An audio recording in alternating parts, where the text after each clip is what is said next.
এই, তোমার এটা এত গরম হয়ে আছে কেন? এখন তো শীতকাল, তাই এটা গরম। এটা কি শীতকালেই শুধু গরম থাকে নাকি? গরমকালেও তো দেখলাম কেমন আগুন হয়ে থাকে। আহা, তুমি বুঝতে পারছো না আসল বিষয়টা।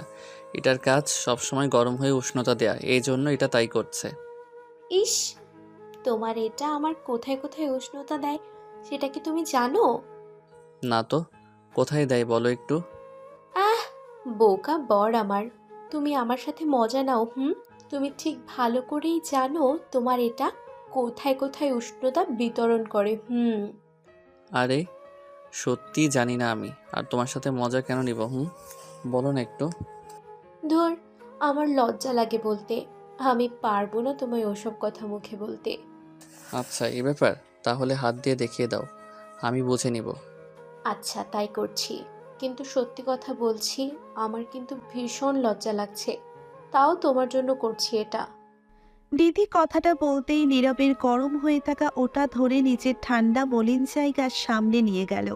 নিধির হাতের স্পর্শ নীরবের শরীরে পড়তেই নীরবের সারা শরীরে এক অদ্ভুত শিহরণ খেলে গেল। নীরব নিজের চোখজোড়া যেন আর খুলে রাখতে পারল না। নীরব নিজের চোখ বন্ধ করে দিয়ে নিজের স্ত্রীর স্পর্শ অনুভব করছে। কিছু সময় নিজের চোখজোড়া বন্ধ করে থাকতেই নিধি নীরবের চোখের দিকে তাকালো। নীরবকে এমন করে চোখ বন্ধ করে থাকতে দেখে নিধি প্রশ্নসূচক কণ্ঠে নীরবকে উদ্দেশ্য করে কৌতূহলী কণ্ঠে বলে উঠল। তুমি এমন করে নিজের চোখ জোড়া বন্ধ করে আছো কেন? কিছু কি হয়েছে? উফ, তোমার হাতের এই স্পর্শ আমার মনকে যেন নাড়িয়ে দিচ্ছে, তাই চোখ বন্ধ করে আছি। কচু, এবার তো বুঝলে আমি তখন তোমায় কি বলেছি?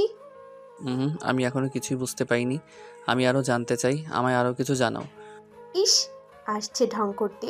আমি আর কিছু তোমায় জানাতে পারবো না। এইটুকুই যথেষ্ট। উফ, এই তুমি নিজের হাত সরিয়ে নিলে কেন? আমায় একটু শান্তি দিতে কেন কিপটামি করো তুমি? কিসের শান্তি? তুমি কি ভেবেছো আমি কিছু জানি না নাকি? তুমি আসলে এসব করছো আমার থেকে অন্য কিছু নিয়ে নেওয়ার জন্য। তোমার থেকে অন্য কিছু নিয়ে নেওয়ার জন্য মানে? আমি তোমার থেকে অন্য কি নিয়ে নিব? সেটা তো তুমি জানো। আমি কি করে বলবো তোমার মনের কথা? আমি কি কারোর মন পড়তে পারি নাকি?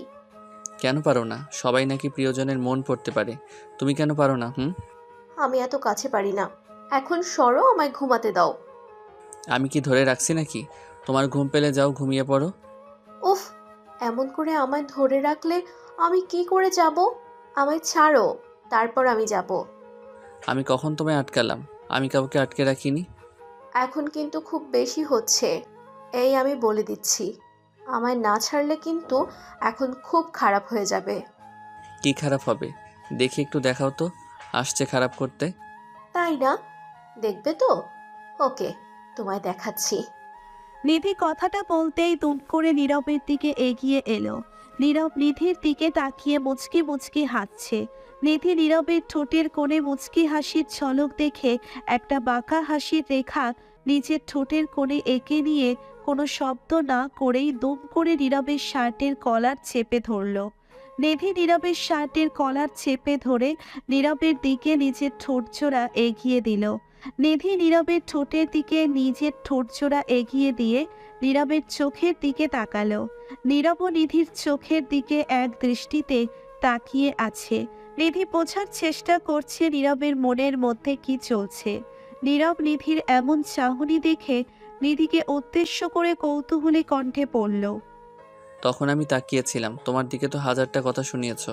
এখন যে তুমি আমার দিকে তাকিয়ে আছো, এখন কি হবে? আমি তো আমার স্বামীর দিকে তাকাতেই পারি, তাতে তোমার সমস্যা কোথায়? আচ্ছা, তাহলে এই ব্যাপার। ওকে ফাইন, আমিও তবে তোমার দিকে এমন করছি, তাকিয়ে থাকি। তুমিও আমায় কিছু বলতে পারবে না, ওকে? তাকাও না আমার দিকে, জাস্ট তাকিয়ে তো দেখো। এমন মার দিব না, একদম ওটা ধরে। কোনটা ধরবে? এই যে একটু আগেও যে ধরেছিলাম, ওটাই ধরবো। আর ধরে একদম নেড়ে নেড়ে খেয়ে ফেলবো। ইস, তোমার মুখে কি কিছুই আটকায় না? না, কিছু আটকায় না। আমি এখন অনেকটা রেগে আছি। আমার রাগ দেখলে তুমি তো পাগল হয়ে যাবে। আচ্ছা, তাই নাকি? ওকে একটু রাগ দেখাও দেখি। আমারও না খুব ইচ্ছা করছে তোমার রাগ দেখতে, একটু করে রাগ দেখাও। নীরব কথাটা শেষ করতেই নিধির কোমর জড়িয়ে ধরল। শক্ত হাতে নীরব নিধির কোমর জড়িয়ে ধরে নিজের শরীরের সাথে নিধিকে চেপে ধরে রাখলো। নীরব নিধিকে নিজের বুকের সাথে জড়িয়ে ধরে রেখে নিধির নিয়ে গলায় পাগলের মতো নিজের ঠোঁট ছোড়া ছুঁয়ে দিয়ে আদর দিতে লাগলো। নীরব নিধির ঠোঁটের উপর পাগলের মতো আদর দিতেই আচমকা নীরবের রুমের দরজায় কেউ একজন এসে নক করলো। নীরব নিধির ঘাড়ের ওপর থেকে নিজের মুখটা তুলে নিয়ে খানিকটা চমকে গেল। নীরবের চমকে যাওয়ার পিছনে ও যথেষ্ট কারণ আছে। এত রাত করে কি কেউ কারোর রুমে আসে? নীরব নিজের রুমের দরজার দিকে এগিয়ে গিয়ে দরজাটা খুলে দিতেই চমকে উঠল। নীরব দেখতে পেল তার রুমের সামনে দাঁড়িয়ে আছে তার কাজিন আফরা। আফরার সাথে নীরবের ভালো বন্ধুত্বের সম্পর্ক, সেই সাথে আফরা নীরবের কাজিন। সব মিলিয়ে নীরবের সাথে আফরার ভালো একটা সম্পর্ক আছে। কিন্তু তাই বলে এমন রাতে? নীরব আফরাকে দেখে কাছে প্রশ্ন করার আগেই আফরা নীরবকে উদ্দেশ্য করে বলল, আমি কি তোমাদের বিরক্ত করেছি? না তেমন কিছু না, তুমি হঠাৎ করে এত রাতে কি ব্যাপার? না, তেমন কোনো ব্যাপার নেই, আমি একটু সমস্যায় পড়ে এসেছি। এত রাতে তোমার আবার কি সমস্যা শুরু হলো, বলো কি সমস্যা? আমার মনে হচ্ছে নীরব তুমি আয়ার এখানে আসার কারণে বিরক্ত। আরে না, আসলে শুয়েছিলাম তাই আর কি, বলো না কি সমস্যা হয়েছে। আসলে নীরব, আমি একা ঘুমোতে পারি না, আমার ভয় করে। আমি চেষ্টা করেছিলাম, তবে তবুও ঘুমোতে পারিনি। বুঝলাম, এখন কি করতে হবে বলো। না মানে, আমি জানি এই কথাটা বলা মোটেও উচিত না, কিন্তু তবুও বলছি, আমি কি আজ রাতটা তোমাদের এখানে থাকতে পারি নিধির সাথে? আপনার কথায় নীরব চরম বিরক্ত হয়ে যায়। নিধি নীরবের বিরক্তিটা বুঝতে পেরেও চুপ হয়ে আছে। আপনাকে কিছু বুঝতে দিতে চাইছে না নিধি। নীরব আপনার কথার বিপরীতে কি বলবে বুঝে উঠতে পারছে না। এই আফরা সব সময় নীরবের কোনো ভালো কাজে বাধা হয়ে দাঁড়াবে, যেমনটা এখন সে দাঁড়িয়ে আছে। নীরব কোথায় নিজের বউকে বুকে জড়িয়ে নিয়ে একটু আদর করে বউকে নিয়ে ঘুমাবে, তা না, এই উটকো ঝামেলা এসে নীরবের মাথায় উঠে বসেছে। নীরব না পারছে আফরাকে কিছু বলতে, আর না পারছে সহ্য করতে। আফরা নীরবের উত্তরের অপেক্ষায় নীরবের দিকে এক দৃষ্টিতে তাকিয়ে আছে। নীরব একটা দীর্ঘশ্বাস ফেলে আফরাকে উদ্দেশ্য করে বলল, আচ্ছা ঠিক আছে, তুমি নিধির সাথে থাকো, আমি তোমার রুমে গিয়ে থাকছি। নীরব, আমার মনে হচ্ছে আমি এখানে এসে তোমায় বিরক্ত করছি। আচ্ছা সমস্যা নেই, তুমি এখানেই থাকো, আমি না হয় সারা রাত তোমার রুমের সামনে বসে অপেক্ষা করব। হুমা তাই নাকি, অপেক্ষা করতে পারবে তো? কেন পারবো না? তাছাড়া সমস্যা তো আমার সমস্যা আমাকেই সমাধান করতে হবে। এতই যখন বোঝো তখন এই নাটক করার মানে কি ছিল? নীরব, আমি কোনো নাটক করছি না, তুমি আমায় ভুল ভাবছো। আমি তো নিজের। হয়েছে আফরা, থাক, আর কিছু বলতে হবে না তোমায়। শোনো একটা কথা, তোমার না কমন সেন্সের বড্ড অভাব। নিজেকে ঠিক করে শুধরে নাও, তা না হলে জীবনে অনেক সমস্যায় পড়তে হবে তোমায়। সমস্যা তো আমার জন্য অনেকের হচ্ছে, বিশেষ করে তোমার নীরব।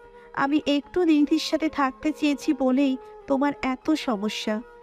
ও নো আফরা, তুমি আমার স্ত্রী না, আর না এক্স, তুমি আমার কাজিন।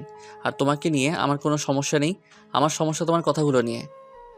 জানি আমি, আমার কথাবার্তা তোমার পছন্দ আগেও ছিল না, আর না সামনে কোনোদিন হবে।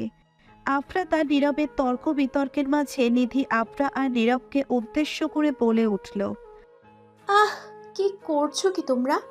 এমন করে বাচ্চাদের মতো করে কি কেউ ঝগড়া করে? আর নীরব এসব কি? তুমি যাও রুম থেকে, সব সময় এমন করলে কিন্তু আমার রাগ উঠে যাবে। সেটাই ভালো, আমি চলে গেলে কথাও কমে যাবে, আসছি আমি। নীরব কথাটা বলতেই রাগ দেখিয়ে নিধির রুম থেকে চলে যায়।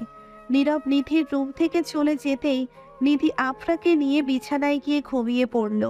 সারা রাত না নিধি ঘুমাতে পেরেছে আর না নীরব। দুজনকে ছাড়া এক মুহূর্ত ঘুমোতে পারে না। নীরব তেমন নিধিকে ছাড়া অসম্পূর্ণ। তারা একে অপরকে পরিপূরক হিসেবে আছে। নীরব নিধিকে নিয়ে ভাবছে আর নিধি নীরবকে নিয়ে। আফরা মাঝখানে এসে তাদের শান্তির ঘুমটা কেড়ে নিয়েছে। ভোরের আলো ফুটতেই নীরব ফ্রেশ হয়ে নিয়ে নাস্তা করতে চলে আসে। নীরব নাস্তা করতে খাবার টেবিলে আসতেই দেখতে পেল নিধি সব খাবার রেডি আছে রেখেছে। নীরব খাবারগুলো কোনো মতে খেয়ে নিজের রুমে চলে আসলো। খাবার খাওয়ার আগে বা পরে নীরব নিধির সাথে একটিও কথা বলেনি। নিধি এই বিষয়টা বেশ ভালোই লক্ষ্য করেছে। নিধি বুঝতে পারছে না নীরব আসলে তার উপর কোন ব্যাপারে রেগে গেছে। নীরব রুমে চলে আসার কিছু সময় পর নিধিও নীরবের রুমে চলে আসে। নিধি রুমে আসতেই দেখতে পায় নীরব বিছানার এক কোণে বসে আছে। নিধি এসে নীরবের পাশে বসতেই নীরব নিজের হাতে থাকা ফোনটা বের করে ফেসবুক অন করলো। নিধি নীরবের হাত থেকে ছু মেরে ফোনটা কেড়ে নিয়ে নীরবকে উদ্দেশ্য করে বলল, কি হয়েছে কি তোমার? আমার ওপর এমন করে অভিমান করে আছো কেন? আমি তোমার উপর কেন অযথা অভিমান করতে যাব? আমি তোমার উপর মোটে অভিমান করিনি। তাহলে আমার ওপর রেগে আছো কেন? আমার সাথে কথা বলছো না কেন? কি করেছি আমি? তুমি কিছু করনি। আমি এমনিতেই তোমার সাথে কথা বলিনি। তাছাড়া কি কথা বলবো? কথা বলার জন্য তো কিছু কথা থাকতে হবে, তাই না? ওসব আচ্ছা, তার মানে তুমি এটাই বলতে চাইছো যে আমার সাথে বলার মতো কোনো কথা তোমার কাছে নেই, তাই তো? নিধি, সব কথাকে নিজের পার্সোনাল অপিনিয়নে নিয়ে আসার কোনো মানে হয় না। হুম, বুঝতে পেরেছি। আপনি অনেক বেশি অভিমান করেছেন। আচ্ছা জনাব, আমি দেখছি আপনার অভিমানটা কিসের। ততক্ষণ পর্যন্ত আপনি বরং একটু অপেক্ষা করুন। নিধি নিজের কথাটা শেষ করতেই নীরবের পাশ থেকে উঠে পড়ল। নিধি নীরবের পাশ থেকে উঠে পড়তেই সোজা চলে যায় দরজার দিকে। নিধিকে দরজার দিকে চলে যেতে দেখে নীরব ভাবল হয়তো নিধি বাহিরে যাচ্ছে। নীরব নিধির চলে যাওয়ার দিকে তাকিয়ে আছে এক দৃষ্টিতে। নীলা দরজার কাছে গিয়ে থমকে যায়। নিধি দরজার সামনে গিয়ে দরজাটা বন্ধ করে দিয়ে নীরবের দিকে পেছন ফিরে তাকালো। নিধি নীরবের দিকে তাকিয়ে বাঁকা একটা হাসি দিয়ে নীরবকে উদ্দেশ্য করে মৃদু কণ্ঠে বলল, ভেবেছিলে কি আমি চলে যাব? ওহো, আমি তো এখানে খালি হাতে চলে যেতে আসিনি। আমার এখানে তোমার অভিমান ভাঙাতে এসেছি। উফ নিধি, আমি তোমায় সত্যি করে একটা কথা বলছি। বিশ্বাস করো, তুমি না পাগল হয়ে গেছো। তোর মাথা ঠিক নেই একদম। আমি তো ছোটবেলা থেকেই পাগল সোনা। তুমি বেশি কথা বলো না। এত অভিমান করলে কিন্তু আমি ওইভাবে তোমার অভিমান কমাবো বলে দিচ্ছি। কোনভাবে কমাবে? আমি তো জানি না তুমি কি করে অভিমান কমাও। একটু উদাহরণ দাও। ইস, আসছে আমার থেকে উদাহরণ নিতে। ওয়েট, আমি উদাহরণ দিচ্ছি। নিধি কথাটা শেষ করতেই নীরবের দিকে এগিয়ে এলো। নিধি নীরবের দিকে এগিয়ে আসতে নিতেই নীরবও বসা থেকে উঠে দাঁড়ালো। নীরব মুচকি মুচকি হাসছে। নিধি খুব ভালো করে সবসময় বুঝতে পারে নীরব কি কারণে রেগে যায়, আর কি করলে নীরবের রাগ কমে যায়। নিধি নীরবের দিকে এগিয়ে এসে নীরবের কাঁধের উপর নিজের হাত জোড়া রাখলো। নীরব নিধির হাত নিজের কাঁধের উপর পেতেই নিধির দিকে তাকালো। নিধির দিকে তাকিয়ে নীরব নিধির চোখের ভাষা পড়ার চেষ্টা করছে। নিধি নীরবকে উদ্দেশ্য করে বলল, এই তো জনাবের মুড ঠিক হয়ে গেছে। আমি তো এটাই চাইছি, আমার স্বামীর মুড সব সময় ঠিক থাকবে আর আমায় ভালোবাসা দিবে। আমি তোমায় কেন ভালোবাসা দিতে যাব? আমি তোমায় ভালোবাসি দিতে পারবো না। ও মা, কেন? আমায় ভালোবাসা দিতে পারবে না কেন? কারণ আমার সব ভালোবাসা তো তোমায় ঘিরে, শোনা। আমার সব ভালোতে তুমি, সব কিছুতেই তুমি। তোমায় আলাদা করে ভালোবাসা দেওয়ার প্রয়োজন নেই। এই কারণেই তোমায় আমি এতটা ভালোবাসি। নিধি কথাটা বলতেই নীরবকে শক্ত করে জড়িয়ে ধরল। নিধি নীরবকে শক্ত করে জড়িয়ে ধরতেই নীরব নিধির কপালে আলতো করে নিজের ঠোঁটজোড়া ছুঁয়ে দিয়ে ভালোবাসার পরশ এঁকে দিল নিধির কপালে। ভালোবাসা সত্যিই সুন্দর হয়। দূর থেকে ভালোবাসার আসল গুরুত্ব বোঝা যায়, কাছে থেকে ভালোবাসার আসল মানে বোঝা যায় না। এমন সব পবিত্র হৃদয়ের থেকে আসা ভালোবাসার জন্যে থাকলেও অনেক শুভকামনা। ভালো থাকুক ভালোবাসা।